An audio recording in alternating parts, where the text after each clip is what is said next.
नमस्कार, मी संगीता तुम्हा सर्वांचं माझ्या मुतपाकखान्यामध्ये मनापासून स्वागत करते.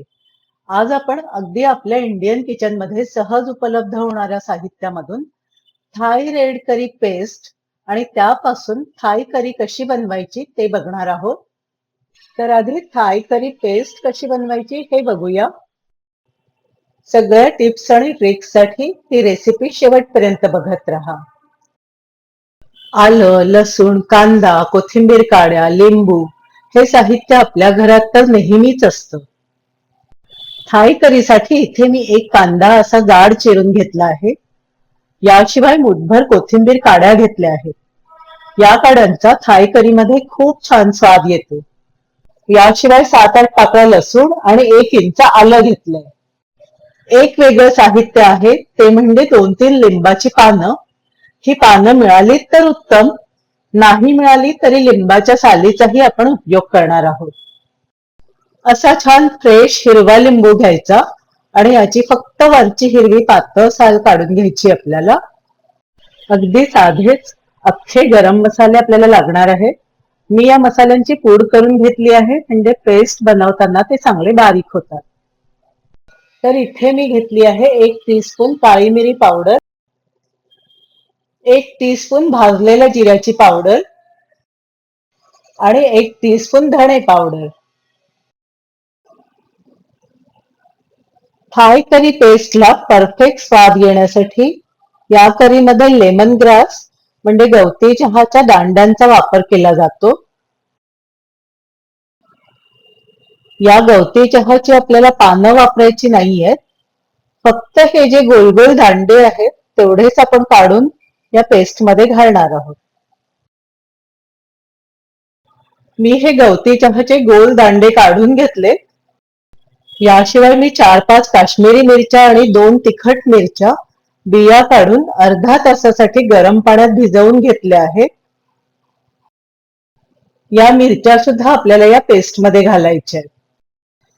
आता गवती चहाचे हे दांडे आपल्याला मधून असे चिरून घ्यायचे, म्हणजे याचं वरचं जे टणक साल असतं ते आपल्याला काढून टाकता येतं. मधल्या या फक्त मऊ काड्या जेवढ्या निघतील तेवढ्याच आपल्याला घ्यायच्या. गवती चहाच्या सगळ्या अशा मऊ काड्या ज्या आहेत त्या मी काढून घेते. या काड्या आता बारीक बारीक चिरून घ्यायच्या आहेत, म्हणजे त्या पेस्ट मध्ये छान वाटल्या जातील.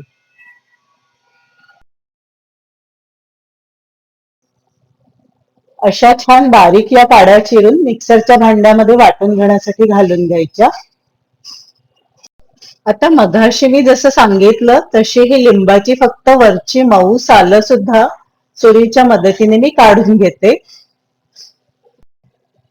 ही सालं सुद्धा मी वाटायला मिक्सरच्या भांड्यात घालून घेते. याशिवाय आलं, लसूण, कोथिंबीर काड्या, जाड चिरलेला कांदा आणि लिंबाची पानंही वाटायला घालून घेते. आणि या भिजवलेल्या मिरच्या आहेत त्याही वाटून घ्यायचे. आधी हे सगळं थोडं पाणी घालून जाडसर वाटून घेते. मग त्यात जे मसाले घेतले होते तेही घालून छान बारीक पेस्ट करून घ्यायची. धणे पावडर, जिरे पावडर आणि मिरी पावडर. ही काळी मिरी पावडर आहे. तुम्ही हवं तर पांढऱ्या मिऱ्यांची पावडर सुद्धा घेऊ शकता. वाटताना थोडं पाणीही मी यामध्ये घालून घेते, म्हणजे पेस्ट आपली छान बारीक वाटून होईल. छान बारीक वाटून झालं आहे हे. तर ही आपली थाई करी पेस्ट तयार झाली आहे. या पेस्ट पासून आपल्याला आता थाई करी बनवायची आहे. त्यासाठी काय काय साहित्य लागतं ते बघूया. इथे सगळ्या भाज्या मी साधारण पाऊण ते 1 वाटी इतक्या घेतल्या आहे. तुमच्याकडे ज्या भाज्या असतील त्या तुम्ही कमी अधिक प्रमाणामध्ये घेऊ शकता. मी मशरूम घेतले नाहीये, तुम्ही मशरूमही घालू शकता. 5-6 बेबीकॉर्न असे उभे चिरून घेतले आहेत. गाजरही उभे चिरून घेतले आहे. याशिवाय पिवळा सिमला मिरची, लाल सिमला मिरची, ब्रोकोली आणि घेतली आहे हिरवी सिमला मिरची.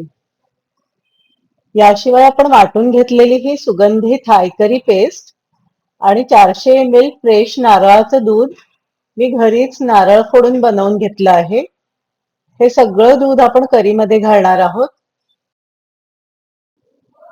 आता फायनल करी बनवण्यासाठी गॅसवर एक कढई गरम करायला ठेवायची. या करीमध्ये तेल घालत नाही, फक्त भाज्या स्टर फ्राय करायला लागतील एवढंच मी अगदी 1 टीस्पून रिफाइंड ऑइल घातलं आहे. आता सगळ्यात आधी ज्या भाज्या हार्ड आहेत त्या घालायच्या, जसं की बेबी कॉर्न थोडे परतून घ्यायचे आणि मग बेबी कॉर्न परतून झाले की मग त्यावरती गाजर घालायचं. पुन्हा एकदा भाज्या परतून झाल्या की मग त्यामध्ये ब्रोकली घालून तीही परतून घ्यायची. ब्रोकली नंतर मी आधी थाय करी पेस्ट आणि मग नारळ दूध घालणार आहे. सिमला मिरच्या थोड्या नंतर घालायच्या, म्हणजे मग सिमला मिरच्यांची जी क्रंच असते ती चांगली टिकून राहते. तुम्ही जसं तिखट खात असाल त्या अंदाजानुसार 2 ते 3 चमचे ही करी पेस्ट घालायची आणि ही पेस्ट चांगली मिक्स करून घ्यायची.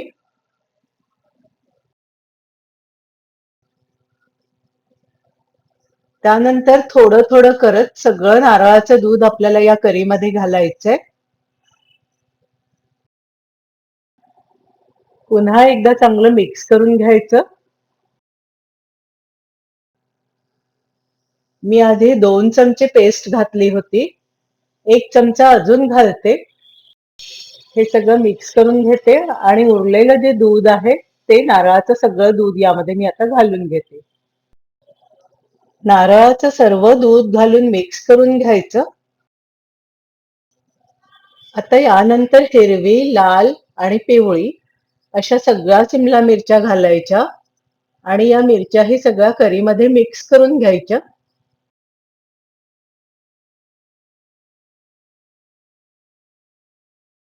चवीप्रमाणे मीठ घालायचं. नारळाच्या दुधाच्या भांड्यातच अर्धा लिटर पाणी घालून ते पाणीही मी या करीमध्ये घालून घेतलंय.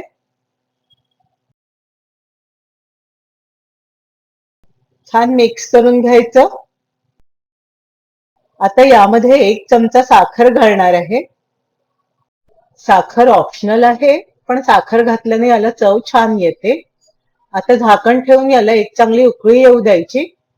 भाज्या मात्र आपल्याला ओव्हर कुक करायच्या नाहीयेत. आता एकदा चेक करून घेऊया. थाय करी पेस्टमुळे या थाय करीला खूप मस्त असा सुगंध सुटलाय. तोंडाला पाणी सुटलं. चव घेऊन एकदा मीठ ऍडजस्ट करते. खूप मस्त झाली आहे ही करी. आपली थाय करी रेडी झाली आहे. आता सर्विंग बाउल मध्ये हिला काढून घेऊया. खरंच सांगते, इतकी म्हणजे इतकी टेम्पटिंग झाली आहे ना, आणि तुम्ही करून बघितल्याशिवाय तुम्हाला अंदाज येणार नाही याचा. खूप सुरेख वास सुटला या करीचा. गार्निशिंग साठी ब्रोकलीचं एक फूल ठेवलं आहे. तुम्ही हवं असेल तर लिंबाची कोवळी पानं घाला, खूप सुंदर लागतात आणि त्याने इतका मस्त वास येतो की तुम्हाला काय सांगावं. मी ही करी ब्लू राईस सोबत सर्व केली होती. तुम्ही कुठल्याही भाताबरोबर ही सर्व करू शकता आणि एन्जॉय करू शकता. रेसिपी आवडली असेल तर व्हिडिओला लाईक करा, शेअर करा आणि अशाच नवीन नवीन रेसिपीजसाठी माझ्या चॅनलला सबस्क्राईब करून ठेवा. धन्यवाद.